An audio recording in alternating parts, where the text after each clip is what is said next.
85해를 살았습니다. 제 이름은 이금자입니다. 저는 아들만 셋을 두었습니다. 얼마 전까지 저는 종합병원 2인실 침대에 누워서 간병을 받았습니다. 천장을 바라보며 보내는 하루하루가 길고 무겁습니다. 세상은 발걸음을 재촉하며 흘러가지만 제 시간은 이곳에서 멈춰버린 듯합니다. 사람들은 제게 아들만 셋이면 얼마나 든든하냐고 묻지만 정작 제 가슴은 허전합니다. 첫째는 선생으로 교단에서 학생들과 부딪히며 바쁘게 살았고, 둘째는 자영업으로 하루하루 식당을 굴리며 겨우 버팁니다. 막내는 변호사로 성공해 나름 벤츠를 타고 출퇴근하면서 60평대 아파트에서 풍요롭게 살고 있습니다. 남들이 보면 자랑스러운 자식들입니다. 하지만 병실에 누워있으면 그 자식들에게 저는 단지 짐이 될 뿐입니다. 간호사의 발자국, 의료기의 삑삑거림, 그리고 아들들이 주고받는 낮은 말들이 제 귀에 파고들기도 합니다. 병원비가 얼마, 앞으로 얼마나 더 나올지 제 삶의 끝자락이 돈의 숫자로만 계산되는 현실이 서글픕니다. 변호사 아들이 있으면 무엇합니까? 늙고 병드니 결국 저는 자식들의 눈치 속에 흔들리는 노인이 되었을 뿐입니다. 제 젊은 날은 늘 고단함의 연속이었습니다.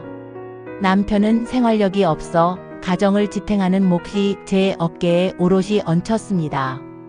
아이들 어릴 적에 새벽이면 채소 바구니를 이고 시장으로 나가 야채 행상도 해봤고, 아이들이 중학교 때는 공장, 구내식당에서 땀을 쏟으며 밥을 지어 가며 악착같이 생활비를 벌어야 했습니다.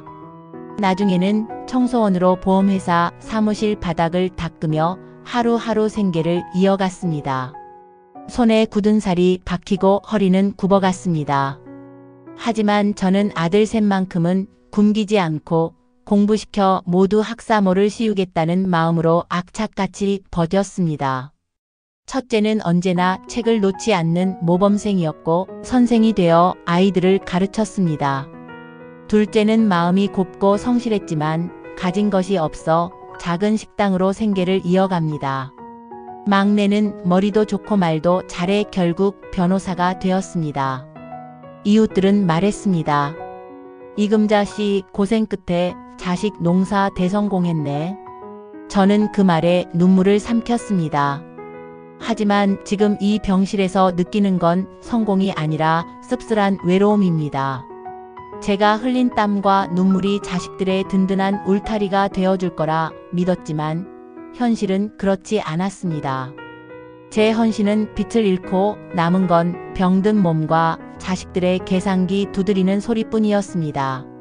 석 달 정도 입원했을 때 병실 침대에 누운 채 눈을 감고 있는데 복도에서 아들들의 목소리가 들려왔습니다. 첫째가 낮게 말했습니다. 원무과에서 병원비를 사전 정산해 봤는데 지금까지 여기 병원비가 1,700만 원이나 나왔대. 앞으로도 계속 늘 거야. 막내의 목소리가 들렸습니다.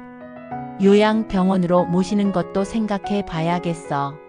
내 친구들이나 지인들 보니까 웬만하면 다 요양병원으로 모셨더라고. 제 심장이 철렁 내려앉았습니다.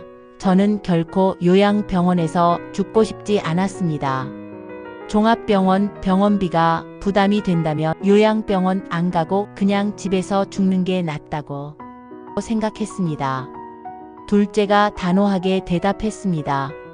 그래도 어머니는 여기 종합병원에 계셔야 해. 요양병원은 절대 안 돼. 요양병원은 현대판 고려장 아니여? 그때 막내가 냉정하게 받아쳤습니다. 형들 현실을 좀 생각해봐. 어머니 상태 노환으로 회복 가능성 없잖아. 앞으로 병원비는 눈덩이처럼 불어날 것이고 차라리 요양병원으로 모시는 게 현실적이야. 앞으로 병원비는 거의 내가 부담해야 하잖아. 그 말을 듣는 순간 제 귀가 얼어붙는 듯 했습니다. 둘째가 분노에 찬 목소리로 외쳤습니다. 내가 변호사 된 게 누구 덕인데? 어머니가 늙고 병들자 이제 와서 요양병원으로 보내자고? 내 입에서 그 말이 나와? 첫째는 둘을 달래려 했습니다. 둘째야, 막내 말이 꼭 틀린 건 아니잖아. 너나 나나 형편이 안 좋아서 병원비가 버겁지 않니? 그러나 둘째는 울먹이며 더 크게 소리쳤습니다. 앞으로 어머니가 사시면 얼마나 더 사신다고? 돈 몇 푼 때문에 어머니를 요양병원으로 떠넘기겠다는 거야? 병실 안에서 귀 기울이던 제 눈가에 눈물이 맺혔습니다. 자식들이 제 병원비로 싸우고 있는 그 현실이 너무도 참혹하게 다가왔습니다. 그 순간 제 가슴은 얼음처럼 식어갔습니다. 자식들 셋이 내 앞에서 내 병원비를 두고 목소리를 높이고 있었으니까요.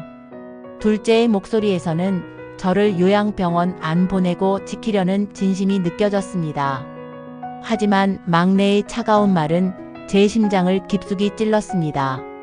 어릴 적부터 총명하고 제 자랑이던 막내였습니다. 우리 막내는 커서 꼭 큰 인물이 될 거야. 그렇게 믿었는데 그 입에서 요양병원 이야기가 나오리라곤 상상도 못했습니다. 그래도 막내가 삼형제 중에 제일 잘 살고 있으니까요.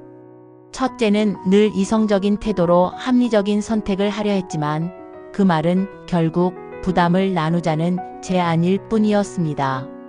둘째만이 끝까지 저를 지키려 했습니다. 그러나 현실은 냉정했습니다. 제 병실 복도에서 세 아들의 목소리가 얽히고 부딪히며 복도를 울렸습니다.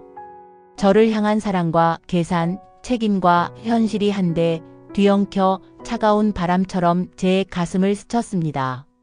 형들 형편을 생각하면 어머니는 요양병원에 모시는 게 나을 것 같아. 막내의 그 한마디는 제 인생을 부정하는 것 같았습니다. 젊은 날 고생하며 살아낸 삶이 아들 셋 키운 보람이 단 한순간에 무너져 내렸습니다. 아들 셋의 갈등을 엿들은 일주일 후 결국 저는 요양병원으로 향하는 길에 오르게 되었습니다. 아니, 자식들에게 더 이상 짐을 안겨주지 않으려고 제가 요양병원을 간다고 먼저 의사표시를 했습니다. 하얀 벽을 뒤로하고 좁은 창문이 있는 6인실의 낯선 침대에 자리를 잡았습니다. 그날 둘째가 제 손을 꼭 붙잡고 흐느꼈습니다. 어머니 끝까지 지키고 싶었는데 제가 돈이 없는 게 한스럽네요. 그 손길의 떨림은 제 가슴을 찢었습니다. 막내는 고개를 돌린 채 낮게 말했습니다. 어머니 죄송합니다. 면회 시간에 자주 찾아뵐게요. 첫째는 묵묵히 휠체어를 밀었을 뿐 한마디도 말하지 않았습니다. 창밖에서 바람이 불어와 희미한 햇살이 제 얼굴에 닿았습니다. 젊어서는 자식 키우느라 몸이 부서져라 이랬고 늙어서는 병든 몸으로 자식들의 짐이 되었습니다. 저는 그저 생각합니다. 85년의 모진 세월이 결국 이렇게 끝나는구나. 그러나 미워하지는 않겠습니다. 제가 배 아파 낳은 자식들이니까요. 다만 요양병원 창가에 앉아 쓸쓸히 회상합니다. 내 삶이란 건, 남아있는 내 삶이란 것이 결국 자식들의 무관심과 외면 속에서 흘러가 버리는구나. 참으로 인생 무상입니다.